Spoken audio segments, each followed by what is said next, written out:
ეს ინფორმაცია თავდაპირველად რუსულენოვან Telegram არხზე გავრცელდა, რომელსაც სახელად სამხედრო დამკვირვებელი ჰქვია და ამ ვიდეოში იყო საუბარი იმასთან დაკავშირებით, რომ მოლდოვის შეიარაღებულ ძალებში არსებული კორუფცია მოლდოვას ქვეყანას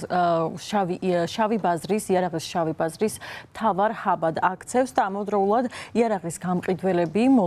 მოლდოვას იყენებენ როგორც ბუფერულ ზონას იარაღის უკანონო გატანისთვის უკრაინიდან ევროპასა და სხვა რეგიონებში და ევრონიუსის სახელით გავრცელებული ვიდეო ასევე ამტკიცებდა იმას, რომ და იყენებდა რუმინეთის სახელმწიფო მდივნის კლარა სტაიკუს ცრუ ციტატას, რომ თითქოს მან განაცხადა, რომ მოლდოვა იარაღის გამყიდველებისთვის იდეალური სატრანზიტო წერტილია, რადგან ქვეყანაში ფართოდ არის გავრცელებული კორუფცია და ამავდროულად აქ იყო მტკიცება, რომ სიტუაცია განსაკუთრებით გაუარესდა ბოლო 4 წლის განმავლობაში მაია სანდუს პრეზიდენტობის პერიოდში. ამავე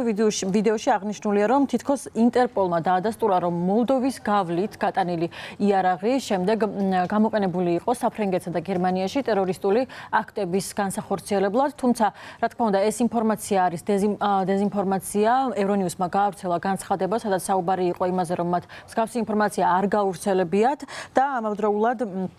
დეზინფორმაციასთან დაკავშირებით გაავრცელა რუმინეთის საგარეო საქმეთა სამინისტრომ განცხადება, სადაც ისინი მკაცრად გმობდნენ მათი მთავრობის ოფიციალური პირების ვიზუალის გამოყენებას და ამავდროულად აცხადებდნენ, რომ მსგავსი ინფორმაცია მხოლოდ ემსახურება ერთ მიზანს, რომ მოლდოვის დემოკრატიული და ევროპული